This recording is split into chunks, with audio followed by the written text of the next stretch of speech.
बिस्मिल्लाहिर्रहमानिर्रहीम। अस्सलाम वालेकुम नाज़रीन, एक नए व्लॉग के साथ आपकी खिदमत में हाजिर है। नाज़रीन, हम मौजूद हैं इस वक्त सुप्रीम कोर्ट ऑफ पाकिस्तान में, जहां पर अब से कुछ देर कबल एक हंगामा खेज समाअत हुई है। चीफ जस्टिस काजी फायज़ ईसा की सरबराही में 5 रुकनी लार्जर बेंच के सामने मुकदमा था समाअत के लिए मुकर्रर 63A की तशरीह का और उसके ऊपर नज़र-ए-सानी दरख्वास्त का। मगर समाअत के आगाज़ से कुछ ही देर कबल ज़राए ने यह बताया कि आज 5 नहीं बल्कि 4 जजेस कमरा अदालत में आएंगे। जस्टिस मुनीब अख्तर कमरा अदालत में नहीं आएंगे, उन्होंने अदम दस्तयाबी जाहिर कर दी है। बहरहाल हमने इस बात पर मुकम्मल तौर पर यकीन भी नहीं किया, हमें शक था कि कहीं ये ना हो हम खबर दे बैठें और जस्टिस मुनीब अख्तर भी वारिद हो जाएं। बहरहाल थोड़ी ही देर के बाद, क्योंकि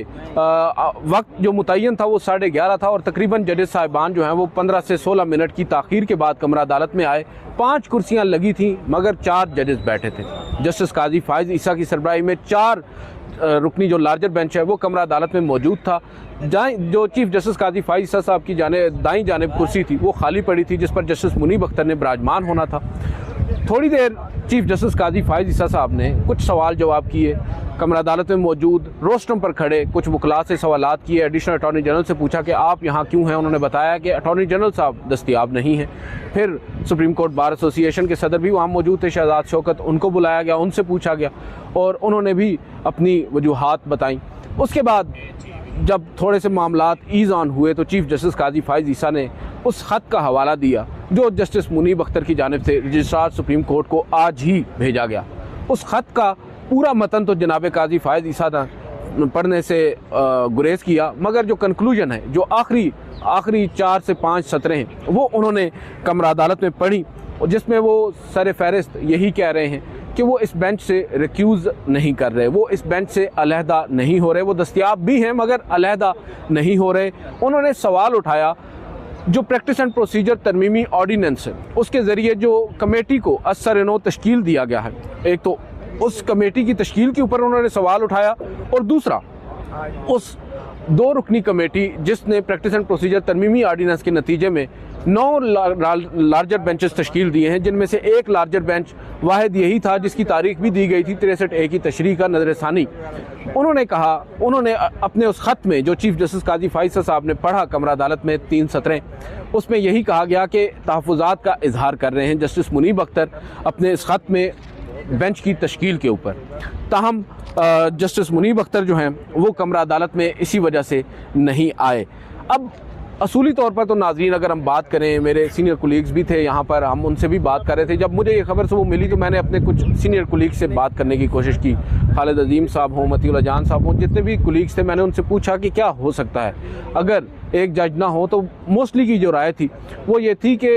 अगर एक जज भी दस्तयाब ना हो तो फिर बेंच का कमरा अदालत में आना बनता नहीं है। या तो बेंच को रीलिस्ट किया जाता है, दोबारा समाअत के लिए मुकर्रर किया जाता है केस को, या फिर अगर एक जज रिक्यूज़ कर जाए तो फिर बेंच को रिकॉन्स्टिट्यूट करके दोबारा समाअत के लिए मुकर्रर किया जाता है। 5 रुकनी लार्जर बेंच अगर तश्कील करदा हो और उसके ऊपर 4 जजेस आकर कमरा अदालत में बैठ जाएँ, ये मुमकिन नहीं है। बहरहाल आज ऐसा भी हुआ और पहली दफ़ा हमने देखा कि कमरा अदालत में 5 कुर्सियाँ चीफ जजेस साहिबान की लगी थी, जिनमें से एक कुर्सी खाली रखी गई। थ्रू आउट आज की समाअत में वो कुर्सी खाली थी और चीफ जस्टिस काजी फायज़ ईसा ने बहरहाल अपने उस मुख्तसर से खिताब में जो उन्होंने आज यहाँ पर किया, कुछ लोग तो उसको प्रेस कॉन्फ्रेंस भी कर रहे हैं, जो आज 4 जजेस साहिबान की जानिब से कमरा अदालत में की गई। चीफ जस्टिस काजी फायज़ ईसा ये कहते हैं कि ये एक इंतहाई अहम आइनी नुक्ता है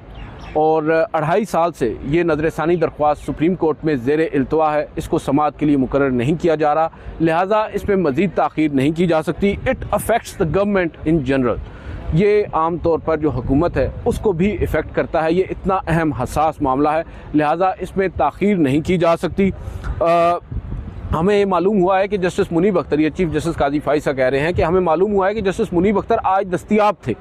वो रूटीन के मुकदमात सुनते रहे हैं, अपना बेंच उनका बैठा रहा है, उन्होंने मुकदमात को सुना है। ताहम अब हम कोशिश करेंगे यहाँ से उठकर जाने के बाद कि जस्टिस मुनीब अख्तर को मनाया जाए, जस्टिस मुनीब अख्तर को दोबारा से बेंच में शामिल कराया जाए। अगर वो बेंच में शामिल नहीं होते तो फिर प्रैक्टिस एंड प्रोसीजर कमेटी का इजलास बुलाया जाएगा। वो प्रैक्टिस एंड प्रोसीजर कमेटी जो अब तरमीमी ऑर्डीनेंस के बाद 3 से 2 हो गई है। असूली तौर पर तो आज भी 3 है, मगर जस्टिस मंसूर अली शाह साहब ने जब से ये कहा है कि वो इस कमेटी का हिस्सा नहीं बनेंगे, जस्टिस काजी फायद ईसा और जस्टिस अमीनुद्दीन खान पर मुश्तमिल 2 रुकनी कमेटी ही बेंचेस तश्कील दे रही है और जो कमेटी है उसकी कार्रवाई को आगे बढ़ा रही है। अब चीफ जस्टिस काजी फायद ईसा साहब ने 2 टोक अंदाज में ये कह दिया है कि अगर जस्टिस मुनीब अख्तर हमारे रिक्वेस्ट के बावजूद भी बेंच में नहीं बैठते तो फिर practice and procedure committee bench को रिकॉन्स्टिट्यूट करेगी और जस्टिस मुनीब अख्तर को रिप्लेस करेगी किसी और सुप्रीम कोर्ट के फाजिल जज से, और फिर मामला कल तक मौखर भी कर दिया। अब ये बड़ा अहम नुक्ता है कि जो मामला इस 4 रुकनी लार्जर बेंच के इख्तियार में नहीं है, बेंच तश्कील देना उस कमेटी का इख्तियार है जो प्रैक्टिस एंड प्रोसीजर कानून के तहत कायम है। उस प्रैक्टिस एंड प्रोसीजर कमेटी ने ही तय करना है कि इस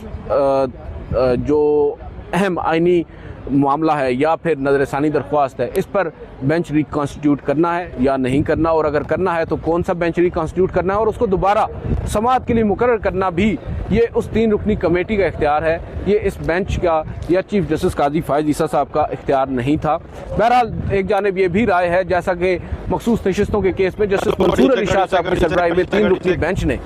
अबूरी हुक्म देते हुए मामला 3 रुकनी कमेटी को भेजकर साथ ये भी कह दिया था कि इस मुकदमे की समाअत अब 3 जून को होगी, और जो बाद अज़ां हुई भी तो कुछ लोग ये कहते हैं कि चीफ जस्टिस काजी फायद ईसा ने अगर ये कह दिया है कि मामले पर समाअत कल होगी तो इसमें कोई इतनी उचंबे की बात भी नहीं है। अब मोस्ट इम्पॉर्टेंट जो चीज़ है, चीफ जस्टिस काजी फायद ईसा साहब से जस्टिस मुनीब अख्तर ने एक रिक्वेस्ट की। उन्होंने कहा कि उनका जो ये ख़त है वो इस नज़रसानी दरख्वास्त की फ़ाइल के साथ इसको उसमें उसका रिकॉर्ड का हिस्सा बनाया जाए, यानी उस फाइल में शामिल किया जाए जो ख़त आज जस्टिस मुनीब अख्तर ने लिखा है। मगर चीफ जस्टिस काजी फायद ईसा साहब ने इनकार कर दिया है। चीफ जस्टिस काजी फायद ईसा कहते हैं कि मामला जो है वो ओपन कोर्ट में होना चाहिए था। चीफ जस्टिस मंसूर अली शाह को अगर कोई एतराज़ था भी तो वो ओपन कोर्ट में आकर एतराज़ आयद करते। शायद वो समझ रहे थे कि शायद जस्टिस मंसूर अली शाह भी आज वही एपिसोड दोहराएंगे जो जस्टिस काजी फायद ईसा साहब ने जस्टिस उमर अता बंदयाल साहब के दौर में काम किया था, जो आप कह सकते हैं लार्जर बेंच 9 रुकनी कायम किया गया था मिलिट्री कोर्ट्स केस के अंदर। जस्टिस काजी फायद ईसा और जस्टिस सरदार तारिक मसूद उस लार्जर बेंच का हिस्सा थे, मगर जो ही कमरा अदालत में 9 जजेस साहिबान आए, जस्टिस काजी फायद ईसा और जस्टिस सरदार तारिक मसूद अपनी कुर्सियों से उठ खड़े हुए और उन्होंने कहा कि उन्हें इस बेंच की तश्कील पर एतराज़ है, तो शायद अमूमी राय यही थी कि जस्टिस मुनीब अख्तर भी यही करते। फिर आज हमारी मुख्तलिफ जब वकला से बात हुई, उन्होंने ये बात कही, उन्होंने हमें ये बात समझाने की कोशिश की कि जस्टिस मुनीब अख्तर ने आज फिर भी काफ़ी ग्रेस का मुजाहरा किया है। कमरा अदालत में ना आकर, अगर वो चाहते तो यहाँ पर भी आकर एक ड्रामा लगा सकते थे जिस तरह माजी में लगाए जाते रहे हैं, और कुछ बातें की जा सकती थी जो ख़त के अंदर उन्होंने लिखी हैं वही ओपन कोर्ट में कह देते तो शायद मामलात दूसरी तरफ चले जाते। उन्होंने नहीं किया, उन्होंने रिस्ट्रेन किया है, उन्होंने एक ख़त भेज दिया है। अब डिपेंड करता है जस्टिस मुनीब अख्तर पर कि वो आगे इस मामले को कैसे लेकर चलते हैं, और सबसे अहम चीज़ होगी वो ख़त, उसके मंदरजात जो आज कमरा अदालत में पेश तो किया गया मगर उसको पढ़ा नहीं गया। अब जब वो ख़त मंजर आम पर आएगा उसमें मालूम पड़ेगा कि असल माजरा क्या है। हो सकता है, बहुत से लोगों की राय है कि जस्टिस मुनीब अख्तर ने अपने इस ख़त में जस्टिस काजी फायद ईसा साहब के उन 9 या 11 एतराज़ात का भी जवाब दिया हो जो जस्टिस काजी फायद ईसा ने जस्टिस मुनीब अख्तर पर आयद किए थे, और उनके ख़िलाफ़ एक पूरी चार्जशीट तैयार की थी कि किस तरह जस्टिस मुनीब अख्तर बेंचेस से उठकर चले जाते हैं, समाअत नहीं करते, सीनियर जजेस की इज़्ज़त नहीं करते, अहम आइनी मुकदमात को समाअत के लिए मुकर्रर करने में ताख़ीर बरतते हैं, अपने जजेस पर भरोसा नहीं करते, जस्टिस या अफरीदी पर वो भरोसा नहीं करते। इस तरह के मुख्तलिफ जो मैं समझता हूँ कि गैर ज़रूरी किस्म के इल्ज़ामात थे, गैर मामूली किस्म के इल्ज़ामात थे, वो चीफ जस्टिस काजी फायद ईसा साहब की जानिब से आयद किए गए थे जस्टिस मुनीब अख्तर पर। अब देखना होगा कि इस ख़त के अंदर उन्होंने उनके जवाब में क्या कहा है, अगर उन्होंने इसका जवाब दिया भी है या नहीं, ये एक अलग बहस है। अब मोस्ट इम्पॉर्टेंट चीज़ जो है नाज़रीन वो ये है कि बेंच तो टूट चुका है, और इस बेंच के टूटने के बाद एक चीज़ वाज़ेह हो चुकी है कि ये मामला आज से टल गया है। जो लोग ये कह रहे थे कि आज रात 12 बजे से पहले बहुत बड़ा काम हो सकता है, सुप्रीम कोर्ट ऑफ पाकिस्तान जो है वो आइनी तरमीम का रास्ता खोल सकती है, वो रास्ता तो आज नहीं खुला नाज़रीन। जो कोशिश की जा रही थी, जो उम्मीदें थी, वो तो आज दम तोड़ चुकी हैं। आज को राउंड है, बहुत से लोग कहते हैं कि जस्टिस मुनीब अख्तर के नाम ही रहा है। जस्टिस मुनीब अख्तर ने आज जो एक कोशिश थी उसको नाकाम कर दिया है, मगर ज़ाहिरी बात है ज़्यादा देर तो वो इसको नाकाम नहीं कर सकते। अब मामला कल तक गया है तो मुमकिन तौर पर कल ये होगा कि चीफ जस्टिस काजी फायज़ ईसा की सरबराही में 5 रुकनी larger bench minus justice Munib Akhtar इस मुकदमे की समाअत करेगा और मुमकिन तौर पर जिस नहज पर मामला चल निकले हैं, जिस कदर बहुत से लोगों की ख्वाहिश है इस नज़रसानी दरख्वास्त को फ़ारिग करने की, ये मामला कल ही निपटा दिया जाएगा और कल ही हुकूमत को एक मौका दे दिया जाएगा आइन में तरमीम करने का, 26वीं आइनी तरमीम का, जिसका सबसे बड़ा जो इंग्रेडिएंट है वो जुडिशल पैकेज है। अब इस व्लॉग के अंदर नाज़रीन आपको एक और बड़ी खबर देते हैं। अभी हमारी ज़राए से बात हो रही थी, हमें ये मालूम हुआ है कि जस्टिस काजी फायज़ ईसा उस जुडिशल पैकेज में कहीं भी किसी भी तरफ कोई बेनिफिशरी नज़र नहीं आ रहे, यानी ना वो सुप्रीम कोर्ट के जज के तौर पर नज़र आ रहे हैं और ना ही वो फेडरल कॉन्स्टिट्यूशनल कोर्ट जो है उसके चीफ जस्टिस या उसके सरबराह के तौर पर नज़र आ रहे हैं, जो अभी हालिया, क्योंकि ड्राफ्ट भी रोज़ाना की बुनियाद पर अमेंड हो रहे हैं, जो जुडिशल पैकेज है उसके मुतअद्दिद ड्राफ्ट तैयार हुए हैं, जो अभी हमारी ताज़ा तरीन इतलात हैं, जो अभी फाइनलाइज़ किया गया है ड्राफ्ट जुडिशल पैकेज से मुतालिक, उसमें काजी फायज़ ईसा साहब का नाम दूर तलक नहीं है। बावजूद इसके हैरानगी इस बात की है कि क्यों कर जनाब काजी फायज़ ईसा इस कदर ख्वाहिशमंद हैं कि हुकूमत को नंबर्स पूरे करके दिए जाएं, हुकूमत किसी भी सूरत में आइन में तरमीम करने की पोजीशन में आ जाए। ये सब कुछ जो हो रहा है, जो ये नज़रसानी दरख्वास्त इन द फर्स्ट प्लेस समाअत के लिए मुकर्रर हुई है, जिस अंदाज में हुई है, इस सब से अंदाज़ा तो यही हो रहा है कि चीफ जस्टिस काजी फायज़ ईसा और जस्टिस और हमारी जो हुकूमत है, हमारी जो इस्टेब्लिशमेंट है, ओवरऑल तमाम जो स्टेक होल्डर्स हैं वो एक पेज पर हैं। हो सकता है हादसाती तौर पर हो सकता है इरादतन हो, मगर नज़र तो यही आ रहा है कि सबके ख्वाहिशात, सबके इरादे, सबकी जो गोल्स हैं वो सेम हैं। वो गोल जो आइनी तरमीम है उसी की सूरत में हमें देखता नज़र आ रहा है। मोस्ट इम्पॉर्टेंटली नाज़रीन,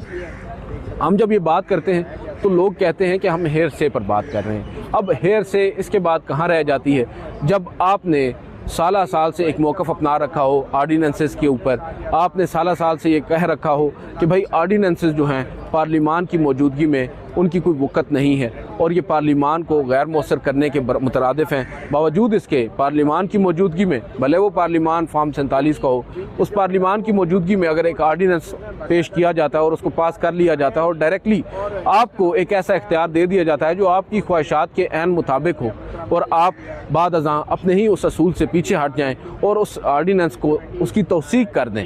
अभी होना तो ये चाहिए ना। आज जस्टिस जमाल खान मंदोखेल साहब ये कह रहे थे जब बैरिस्टर अली ज़फ़र ने एतराज़ उठाया, उन्होंने कहा बैरिस्टर अली ज़फ़र ने कि एक तो हमें इस लार्जर बेंच की तश्कील पर एतराज़ है, वो पाकिस्तान तहरीक इंसाफ और इमरान खान को रिप्रेजेंट कर रहे थे। दूसरा वो ये कहते हैं कि अब जो प्रैक्टिस एंड प्रोसीजर कमेटी है वो भी लार्जर बेंच तश्कील नहीं दे सकती। वो ये समझते हैं कि प्रैक्टिस एंड प्रोसीजर कमेटी कानून के मुताबिक 3 जजेस पर मुश्तमिल होती है, मगर ये जो बेंच आज कमरा अदालत में बैठा था जिसमें एक रुकन भी नहीं थे, ये भी 2 रुकनी कमेटी ने तश्कील दिया था और अब दोबारा जो बेंच आप तश्कील देने जा रहे हैं या असरनो तश्कील देने जा रहे हैं, वो बेंच भी 2 रुकनी कमेटी तश्कील नहीं दे सकती। तो मुनासिब यही होगा कि 3 रुकनी पहले वाली committee, chief justice Qazi Faez ईसा, जस्टिस मंसूर अली शाह और जस्टिस मुनीब अख्तर, वही कमेटी बेंचेस को कॉन्स्टिट्यूट करे, तभी हम उसको दुरुस्त मानेंगे। और ये बात सिर्फ पाकिस्तान तहरीक इंसाफ नहीं कर रही, अब तो पाकिस्तान की जो लीगल फ्रेटर्निटी है, 300 से ज़ायद वकला भी मैदान में आ गए हैं, वो भी ये बात कर रहे हैं। दूसरी जानिब हम देख रहे हैं कि सुप्रीम कोर्ट के जजेस को छोड़ दें, बड़े सीनियर वकला जो हैं वो ये बात कर रहे हैं, दरख्वास्तें सुप्रीम कोर्ट में दायर हो चुकी हैं कि भाई जो सदारती ऑर्डिनेंस है वो डायरेक्टली अफेक्ट कर रहा है इंडिपेंडेंस ऑफ जुडिशरी को, जिसके माजी में mind you chief justice Qazi Faez ईसा बड़े दाई रहे हैं। मगर अब हम जब देख रहे हैं, जब से 17 सितंबर 2023 के बाद से वो चीफ जस्टिस ऑफ पाकिस्तान बने हैं, अपने माजी के तमाम तर नज़रियात, असूलों को उन्होंने कहीं दूर छोड़ दिया है और वो महज अब अपने जो मकासद हैं उनके हसूल के लिए काम कर रहे हैं। ये एक असेसमेंट है, नज़र यही आ रहा है। अदरवाइज़ काजी फायज़ ईसा साहब के जो असूल थे, अगर वो उन पर अमल पैरा होते तो शायद जो 2 रोज़ कबल रावलपिंडी में हुआ ये ना होता, 8 फरवरी के इंतखाबात में जो कुछ हुआ वो ना होता, 13 जनवरी के फैसले के नतीजे में जो बल्ले का निशान पाकिस्तान तहरीक इंसाफ से छीना गया था वो ना होता, 6 जजेस को सुप्रीम जुडिशल कौंसिल को ख़त लिखना ना पड़ता और ख़त लिखने के बाद जिस तरह का रिएक्शन हमारी अदलिया ने माजरत के साथ दिया है, ये रद्द अमल भी शायद ना आता। तो ये बहुत सारे पहलू हैं इसमें सबसे इम्पोर्टेंट चीज़ ये है नाज़रीन कि आज जस्टिस मुनीब अख्तर ने बज़ाहिर, अगर मैं कहूँ तो गलत नहीं होगा, कि एक धमाका तो किया है, मगर साथ साथ जनाब काजी फाइज़ साहब को आईना भी दिखाया है। उन्होंने बताया है कि भाई आप कल तक इसी कानून को जवाज़ बनाकर क्या कुछ करते रहे हैं। आपने इसी कानून को जवाज़ बनाकर ठीक 1 साल पहले इसी कमरा अदालत में बैठकर चीफ जस्टिस काजी बंदयाल पर सवालात उठाए थे और बेंच में शामिल ना होने का फ़ैसला किया था और एक पूरा ड्रामा हुआ था, आपको याद होगा। और अब वही ड्रामाज रिपीट हो रहे हैं, मगर in a better way. Justice Munib Akhtar भी अगर चाहते, मैं पहले ये बात कर चुका हूँ, तो आज शायद कमरा अदालत में आकर वही काम करते जो जस्टिस काजी फाइज़ ने किया, मगर उन्होंने नहीं किया। फिर हम जो कहते हैं, हमें अब भी लोग कहेंगे कि हम क्यों तनकीद बराए तनकीद कर रहे हैं, तो भाई बात यह है, तनकीद बराए तनकीद नहीं है, तनकीद बराए इस्लाह है। अगर चीफ जस्टिस काजी फाइज़ ईसा इतने ही आइन और कानून के उसके फॉलोअर्स हैं, उस पर अमल पैरा होने की बात करते हैं, तो फिर आज 4 जजेस को कमरा अदालत में बैठने की क्या ज़रूरत पेश आई? आज ही प्रैक्टिस एंड प्रोसीजर कमेटी का इजलास बुला लेते, भले वो प्रैक्टिस एंड प्रोसीजर कमेटी जैसी भी है, मगर इजलास बुलाकर बेंच को रिकॉन्स्टिट्यूट करके कल आपको अगर बैठना था या आज ही बैठना था तो बैठ जाते, मगर 5 जजेस तो बैठते। आपने वो काम भी करने की जहमत गवारा नहीं की। और फिर जब हम ये कहें कि आज 4 जजेस साहिबान ने एक अदालती मुकदमे की समाअत नहीं की बल्कि महज एक प्रेस कॉन्फ्रेंस की है, तो फिर हमें तनकीद का निशाना बनाया जाएगा, क्योंकि आज कोई भी लीगल पॉइंट के ऊपर तो बात हुई नहीं है। आज सिर्फ अपना एक मतमे नज़र पेश किया गया है, एक शिकवा जो जस्टिस मुनीब अख्तर की जानिब से किया गया है, उसका जवाब शिकवा जस्टिस काजी फाइज़ ईसा ने किया है। आज की इस वीडियो से इतना ही, इजाज़त दीजिए, अल्लाह हाफ़िज़।